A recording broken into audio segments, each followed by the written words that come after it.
Vamos con nuestra primera entrevista. Nos acompaña el presidente del directorio del Cordex, él es José Campuzano. Vamos a hablar justamente, José, buenos días, sobre lo que el gobierno ha decidido, ¿no? Bajar el ISD para fortalecer, según él, la competitividad del sector productivo. ¿Esto, según su criterio, José, es así o no es así? Lamentablemente no es correcto y nosotros fuimos el primer grupo en representación de la actividad exportadora en puntualizar aquello. Cuando usted anuncia que va a bajar impuestos para fortalecer a la actividad productiva, lo que entiende el empresario es que va a pagar menos impuestos. Y lo que va a suceder es que el empresario va a pagar más impuestos, es decir, pasa todo lo contrario. ¿Por qué razón? Porque efectivamente, si le queremos dar la razón a las autoridades del Ministerio de Finanzas, se baja la tarifa del ISD del 5 al 2.5% a una lista de subpartidas. Y hasta ahí uno dijera, bueno, entonces el gobierno tiene razón en lo que dice. Lo que sucede y lo que deja por fuera, digamos que si bien lo explica, pero deja por fuera en su comunicado el gobierno nacional, es que ese 5% tenía un efecto neto de cero porque tenía un beneficio al 100% de crédito tributario. Es decir, todo lo pagado por ISD, por estas materias primas, bienes de capital e insumos, constituía un crédito tributario que se cruzaba la cuenta al final del año y con eso el efecto era un efecto neto cero. Lamentablemente, cuando la Corte Constitucional establece la inconstitucionalidad de la ley que creó este mecanismo, lo correcto hubiera sido establecer tarifa ISD cero para ese universo de subpartidas. Pero el momento en que el gobierno nacional, en lugar de ponerla en cero, la pone en 2.5, lo que va a hacer es que va a recaudar 2.5 como un arancel, como un impuesto maquillado, a todos los insumos, materias primas y bienes de capital sobre el 5%. En el caso de los bienes de capital, es decir, la maquinaria, el próximo año cuando una empresa quiera invertir en maquinaria para su industria, tendrá que pagar 5% de ISD porque ya no tiene el beneficio y las maquinarias, entiéndase, los bienes de capital, no entran dentro de este listado de un ISD reducido. Pero entonces, José, ¿por qué lo hace el gobierno? ¿Cuál es el contexto de la decisión del gobierno? Pero yo creo que hay dos momentos, ¿no? El primer momento fue, se nos llama como sector empresarial y se nos dice, miren, tenemos esta situación, la Corte Constitucional elimina el crédito tributario, vamos a trabajar con ustedes para evitar el menor impacto posible porque ustedes comprenderán la situación fiscal, etcétera, etcétera. Ok, entonces se hizo una priorización y el sector privado dijo, mire, estas partidas no las toque, son las prioritarias para nosotros, deben quedar en ISD cero porque cualquier cosa distinta a cero le va a agregar un costo, como por ejemplo en el caso del sector camaronero y de proteína animal, cerdo, pollos, huevos, etcétera. La más importante proteína para el alimento, para todos estos animales, es la soya. Ecuador produce soya para 2 días, el resto de soya se importa. Si usted le agrega un arancel a la soya, encarece la materia prima más importante para toda la producción de proteína animal, es decir, de alimentos para los ciudadanos. Entonces, con esa premisa, nosotros estuvimos participando en esas mesas de trabajo, pero finalmente lo que se decide, por un asunto de espacio fiscal, lo que sea, fondo monetario, llamémoslo como querramos llamarlo, ¿no? No se va a poder ponerla en cero, se la va a poner en 2.5 y mire que se anuncia, vamos a bajarla medio punto por año hasta llegar a cero. Entonces, si el anuncio hubiera sido, mire, hemos hecho lo que hemos podido para evitar un impacto, llegaremos a cero eventualmente, digamos que lo hubiéramos tomado de otra forma, porque el empresariado al que representamos nos hubiera dicho, bueno, José Antonio, 2.5, baja 2, baja 1.5, etcétera. Pero no entiendo la razón por la cual el gobierno anuncia, hemos bajado impuestos al sector empresarial. No es correcto. A partir del 1 de abril del próximo año, quienes importan soya pagarán más que lo que están pagando hoy. Entonces no hay forma como darle una explicación distinta a este comunicado y por eso nosotros salimos a puntualizar porque no lo veíamos con buenos ojos, primera cosa. Y segunda cosa, hoy se emite el decreto y en el decreto ya no se pone que se va a bajar 0,5 anualmente.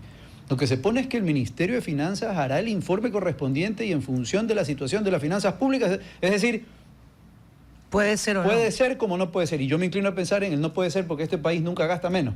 Claro. Todos los gobiernos lo que hacen es gastar más. Entonces, no habrá justificación para bajarlo. Entonces, no es correcto a que nos acostumbremos como ciudadanos, o en este caso como sector productivo, a que las autoridades, y en este caso puntualmente el Ministerio de Finanzas, le mientan al empresariado. porque nosotros como representantes gremiales tenemos que virarnos y decirle, sí, lo que pasa es que no es que, a ver, baja la tasa, pero le van a cobrar más. No, señores, José Antonio, nos van a cobrar. Déjeme decirle, porque yo me desconcerté cuando yo leí lo que usted escribió y por eso dije, no, hay que conversar con él. Y dije, bueno, pues si se han pasado reclamando con la eliminación del impuesto a la salida de divisas, que encarecía todo, y ahora se elimina y no les gusta. Yo decía, bueno, pues ya, hay chispas, no entiendo. Hay que pedir aclaración al respecto. Queda un poco más claro el panorama, pero quiero insistir en lo que le plantea Doménica. El gobierno lo mantiene así y lo vende de una manera diferente. ¿Es por desconocimiento o por qué? Porque yo realmente no le encuentro lógica para decir que costará menos, porque al final es eso, que te cueste menos producir, si sabe que no va a pasar eso. Porque yo creo que hay una lógica en este momento que está motivada por un momento político. El gobierno no puede salir a vender malas noticias y decirle vamos a subir los impuestos al sector empresarial. Pues eso no vende, no suena bien. Es más, lamentablemente, ¿no? Y aquí ojalá se lo tome de mejor manera lo que voy a decir, la prensa tomó el titular.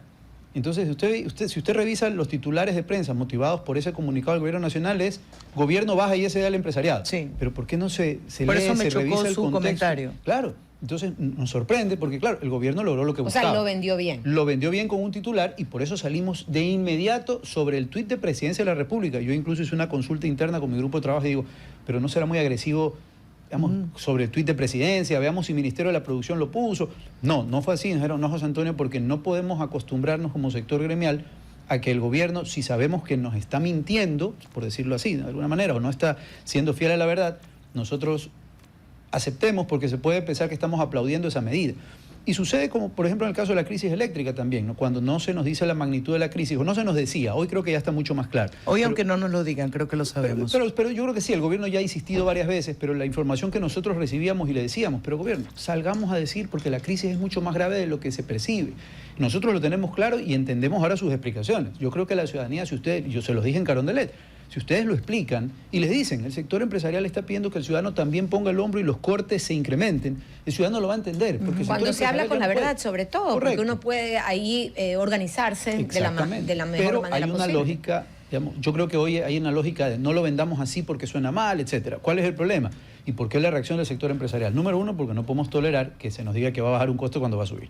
Segundo, porque usted recordará, a principios de año el gobierno creó especialmente para el sector exportador un mecanismo de autorretención que el sector exportador no lo tenía, sí, y que le ha costado liquidez y que encima en la tasa de autorretención, y el gobierno lo sabe y el ministro de Finanzas lo sabe, ¿no?, es casi el triple en algunos casos de lo que realmente deberían recaudar. Entonces yo estoy seriamente preocupado por cómo nos van a devolver en abril el exceso cobrado. Claro, pero no van a haber utilidades en muchos casos. Porque ellos saben, no, es que aparte, es que no importa las utilidades, porque ustedes le están cobrando el triple o el doble de su impuesto a la renta, sabiendo que están cobrando de más, y en abril en teoría tienen que devolverlo y yo no sé cómo lo van a hacer. Segundo, se subió el IVA aquí a 3 puntos, sí, y Cordex apoyó la medida porque era una medida transversal, buscando en que ya no se agreguen otros costos al sector empresarial. De la forma más injusta, si me dice, porque es un impuesto que es un va impuesto todo transversal, igual, pero durísimo para la gente que menos tiene. Claro, a ver, dependiendo, porque recuerde que hay un tema de canasta básica que no paga, etcétera. O sea, y el IVA tiene también un efecto inflacionario inmediato, pero ahí no es que la inflación se ha disparado, mire que no ha pasado. No, pero se subió igual, quedó ahí. Queda ahí, no va a bajar.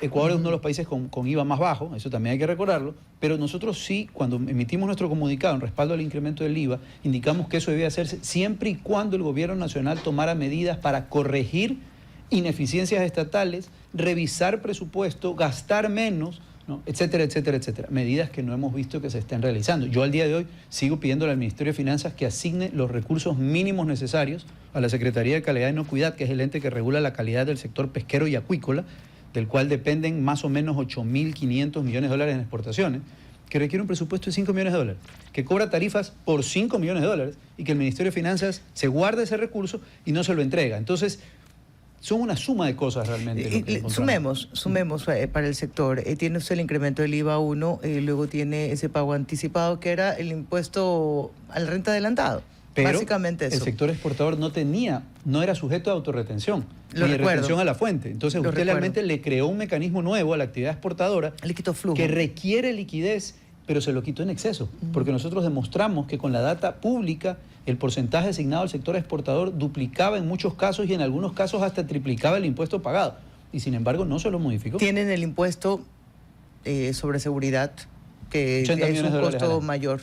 Además, el sector eléctrico y los desfases que hemos tenido, las pérdidas que hemos tenido, ¿cómo queda su sector? Y básicamente, súmele no solamente el impuesto de seguridad, sino todas las medidas de seguridad que tienen que restrictivas, tomar cada sí, son 80 millones al año, cada que nos cuesta empresario, ¿no? la inseguridad. A ver, yo justo 2 días antes o el día anterior, o creo que ese mismo día, anunciaba que octubre del 2024 se transforma en el peor mes del sector camaronero de los últimos 24 meses. Exportamos 190 millones de libras cuando el promedio del año había sido 225, cuando el promedio de los últimos 3 años había sido algo así como 210 millones de libras. Es decir, no habíamos visto un mes de exportaciones tan bajas desde septiembre del 2022. ¿Atribuido a qué? Atribuido a varios factores, incluido por supuesto los mercados internacionales, pero también los mercados internacionales que bajan el precio, desmotivan la producción, pero también crisis energética, menos capacidad de procesamiento, a pesar de que, ahí sí debo decirlo porque es lo correcto, la ministra Manzano ha sido, digamos, una muy buena inclusión al equipo del presidente, porque ella ha sabido organizar la desorganización que había en el Ministerio de Energía. Es decir, permitió que los sectores nos pusiéramos de acuerdo. Nosotros no estamos trabajando al 100%, estamos sufriendo también los cortes, pero de una forma ordenada versus lo que tuvimos en abril o lo que tuvimos en el mes de agosto, septiembre. Entonces, digamos, ahí el impacto ha sido menor, pero la crisis energética igual nos ha pasado una factura. Ya que ustedes tienen esa cercanía y creo que muchos reconocen el trabajo de la ministra Manzano, ¿es posible hoy, no me ahorquen por favor a los que están en casa, darle prioridad de no cortes de energía o menor cortes de energía en zonas industriales?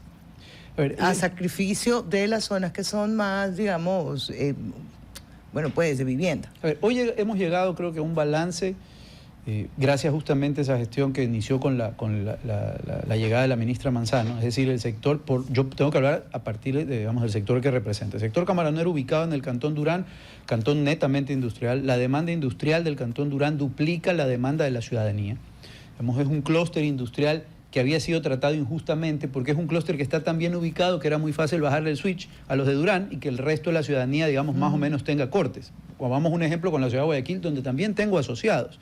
Cuando usted tiene industria que está incrustada dentro de las zonas urbanas, es difícil cortarles o bajarles la luz porque afecta a ciudadanía también. Pero hay zonas delimitadas y lo denunciamos al ministerio, que habíamos detectado ciertos sectores industriales que aprovechando esa situación no se estaban desconectando. Entonces habían sectores que estábamos pagando, ojo, dentro de mi mismo sector, etcétera. O sea, estábamos pagando la poca capacidad de CENEL en este caso de poder controlar industrias que no estaban poniendo su parte en los cortes.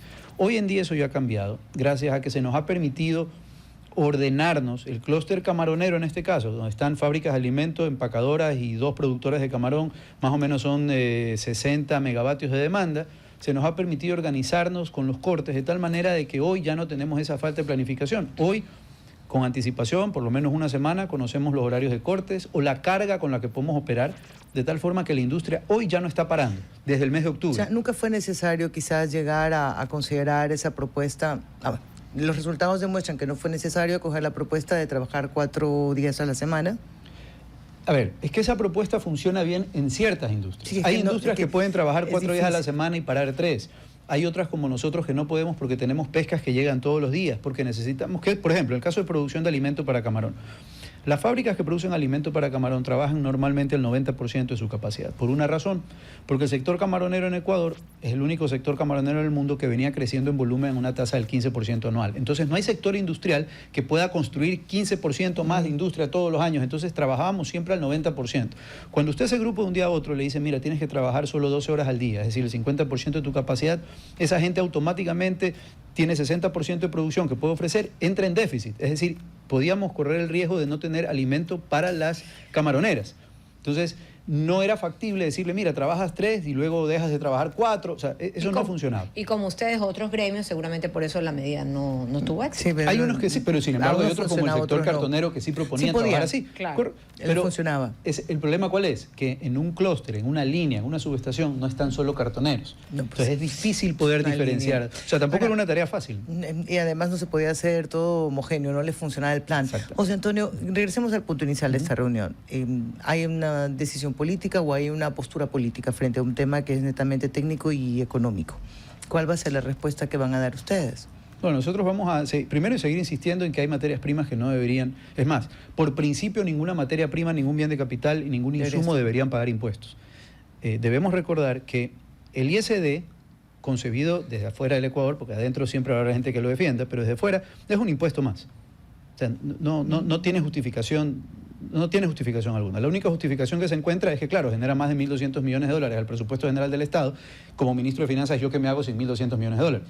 Ok, digamos que ese es un punto de vista.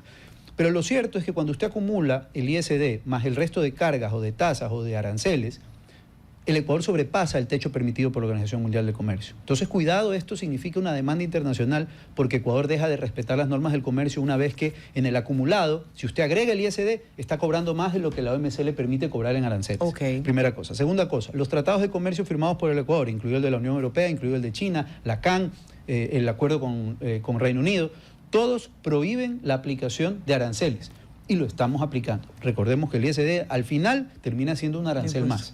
Entonces, a lo mejor corresponderá analizar otras instancias para que Ecuador empiece a modular el tratamiento que le da a este impuesto. Hay una agenda del fondo, el fondo habla de los espacios fiscales y demás, correcto, pero también hay que entender que hay otra legalidad internacional que es la que ata al Ecuador a cumplir con estos tratados comerciales que están ratificados por la Asamblea Nacional. Entonces, eso es algo que se tiene que revisar, ¿no? Vamos a lo práctico o a lo político. Ecuador es el quinto comprador de soya para los Estados Unidos en todo el mundo. Soya es uno de los principales productos del PIB agrícola de los Estados Unidos. Hoy le estamos poniendo 2.5 de arancel a la soya norteamericana. El 50% de la soya que consume el Ecuador proviene de los Estados Unidos. Mientras tanto, el Ecuador le está pidiendo a los Estados Unidos que le baje los aranceles a sus productos de exportación. Reciprocidad. Entonces, ¿qué lógica tiene para un funcionario norteamericano que Ecuador le venga a pedir un beneficio arancelario cuando Ecuador le está poniendo, digamos, y uno de los productos de todas esas subpartidas que están en el listado, una de las que más paga ISD posiblemente será la soya? Entonces, no hace lógica con una agenda comercial este tipo de tratamiento que le damos a las materias primas, más allá de que no hace sentido agregarle costos a la actividad exportadora o costos a la producción de alimentos para el país. José Antonio, ¿cómo se compara el ISD nuestro, el del Ecuador, con el de otros países de la región tras esta baja? Yo no recuerdo que haya un país que tenga un impuesto a la salida de la divisa. Okay. En el Ecuador se creó esto con el 0.5% ya hace algunos 2008. años. Luego pasó al 2.5%, luego se cambió, ojo con algo, se cambió el hecho generador. Recordemos que, me parece que fue 2013-2014, se modificó el hecho generador del ISD de tal manera que toda exportación que no ingrese al país era considerada como una salida de divisas. También. Entonces el sector exportador está obligado a traer todas sus divisas también. Caso contrario, tiene que pagar ISD. Y así el ISD ha venido incrementándose hasta el techo del 5%, que ahora se transforma en un arancel más. José Antonio, en el mundo ideal, ¿cómo debería ser? ¿Debería eliminarse el impuesto a la salida de divisas? En un mundo ideal, el ISD no debería existir en el Ecuador porque es un impuesto que distorsiona la economía. El momento en que usted dice, yo lo aplico porque con eso evito la salida de divisas. Sí, pero veamos el histórico. El histórico es que Ecuador cobra ISD todos los años más. Eso quiere decir que las divisas igual salen. Entonces, no es un asunto de salvar a la economía ecuatoriana o de salvar de la salida de los dólares. Es hoy una fuente de financiamiento. Entonces, hay que tratarla como es, ¿no? Hay que entrar en un proceso de desmonte, buscar cómo reducimos el gasto para que esos 1.200 millones de dólares ya no sean necesarios. Porque, ¿cuál es el problema? Que Ecuador es el país, o la economía ecuatoriana nos hemos acostumbrado a que incrementamos impuestos con la excusa de que tengo que balancear el presupuesto, pero lo cierto es que para los años consiguientes el presupuesto vuelve a incrementarse. Entonces, ¿por qué siempre estamos en déficit? Porque algo en lo que no ha trabajado ninguna administración, y a esta no hay cómo indulgarle porque es una administración nueva realmente, o sea, tampoco le podemos pedir milagros, es en el crecimiento económico del país. Si el país no crece, es evidentemente que no va a tener una mayor recaudación por la vía de impuesto a la renta u otros impuestos que sí son donde se debe recaudar, pero si el país no crece en economía, lógico que ese impuesto no va a crecer. Entonces, ¿yo por qué vía me voy? Por la vía de recaudar más con los impuestos que existen, en este caso el ISD, porque es muy sencillo recaudar. Ahora, como se trata de ciertas partidas y subpartidas, a no todos les va a importar ingresar en un reclamo de frente con el gobierno nacional. ¿A quiénes afectaría? Bueno, ¿cuáles son los sectores, José Antonio? A ver, ahorita todo sector empresarial que compre una materia prima, que compre un bien de capital, que compre un insumo, es decir, que importe un insumo, va a tener que pagar ISD. El listado de subpartidas lo que crea es un listado, digamos, de subpartidas beneficiarias de un ISD reducido. Pero las subpartidas que no estén en ese listado van a pagar 5%. Ahora, también hay algo que vale mencionar. En la administración pasada, con el expresidente Lasso, las autoridades de finanzas y del SRI tuvieron una reunión con el sector empresarial. Julio José Prado también creo que estaba en esa reunión. No estuvo ahí Julio José en esa reunión. Y Y nos hicieron saber, a ver, tenemos un problema, ahí está este listado de subpartidas, son 4.000 subpartidas que tienen un beneficio, nosotros tenemos un poco de espacio fiscal, hay que revisarlo. Y nosotros en primera instancia estuvimos de acuerdo porque lo que nos dijeron en ese entonces es que habían detectado partidas que no tenían que estar ahí. Por ejemplo, por darle un ejemplo, me parece que habían mencionado que habían subpartidas de carteras de dama que estaban con exención del que no pagaban el ISD. Y yo digo, ¿y eso insumo de quién es? ¿O materia prima de qué es? Ese es el problema cuando se crean estos grupos de subpartidas que se prestan para beneficiar también a otros sectores. Y ojalá se haya hecho la depuración adecuada y no encontremos bienes de consumo que no estén pagando ISD, porque le estamos dando un mejor tratamiento que a las materias primas. Déjeme, le pongo esta pregunta y usted la va a responder. ¿Y si el ISD no es para impedir salidas, sino para marcar, sacar divisas, es un mal para el país al estar dolarizado, como un impuesto a la polución, ¿lo pagaría? ¿Un impuesto a la polución? Ajá. No comprendo la pregunta. Deje que me la vuelvan a escribir. No se nos va a dar el tiempo, pero se lo planteo antes de que se vaya. Gracias, José Antonio. En todo caso, el próximo paso es agenda con alguien, reunión con alguien. La agenda que hemos venido trabajando, tanto con el Ministerio de Finanzas como con el Ministerio de la Producción, ¿no? Hay que insistir en que debería haber exenciones a ciertas partidas que son extremadamente sensibles, que no pueden tolerar que se les agregue un costo adicional. Nosotros no vamos a agotar el diálogo con las autoridades para buscar llegar a ese acuerdo. Si no fuera posible, bueno, entonces sincerar la situación y decir se están incrementando impuestos al sector productivo porque eso es lo que va a pasar. ¿Que hubiera sido peor? Sí, yo creo que sí, hubieran podido dejarlo en 5%, sin duda, ¿no? Pero entonces hay que transparentar la situación y decir, miren, este es otro esfuerzo que se le exige al sector empresarial, más el resto que se les ha pedido en el marco de una crisis energética, y el sector empresarial va a tener que incrementar sus costos, ¿no? Pero no presentar un titular que genere una expectativa equivocada, porque nos deja muy mal, primero en los diálogos que hemos tenido con las autoridades, y segundo, deja muy mal el rol del sector gremial, que es el que ha estado en estas discusiones con las autoridades, y tiene claro que el efecto neto va a ser el incremento en 2.5% del ISD a las materias primas a partir del 1 de abril. Gracias a José Antonio Campuzano. ¿Usted? No, sí, esperando que los diálogos sean pues lo más productivos posibles. Si bien están en discrepancia en este momento su sector y el gobierno, podemos rescatar que sí ha habido por parte de la ministra Inés Manzano una cercanía y el tratar de solucionar el problema. Y el ministro Jaramillo también. O sea, el ministro de la Producción ha sido el primer interesado en que esto se resuelva, pero hay situaciones donde tiene un peso, digamos, mayor político. El Ministerio de Finanzas, ¿no? Y yo sí voy a decir, gracias José Antonio, que gracias. Lo político, las decisiones políticas tienen patas cortas. Y en algún momento, claro, te quedas sin aliento, porque luego viene el contraste, viene la posición técnica, viene la explicación, y esa sensación de defraudación o de engaño, pues no queda nada bien. Y luego te pasa definitivamente la factura. No hay verdad más grande que esa en el tema político. Uno puede, los políticos muchas veces, por captar los votos, pues dicen cosas que en la práctica son insostenibles. Y ojalá que este momento que estamos pasando y que tan perjudicial es para el país, como lo ha demostrado José Antonio Campuzano el día de hoy, pueda pues tener un buen final, porque los ciudadanos, el Ecuador, es el gran perjudicado de todo esto.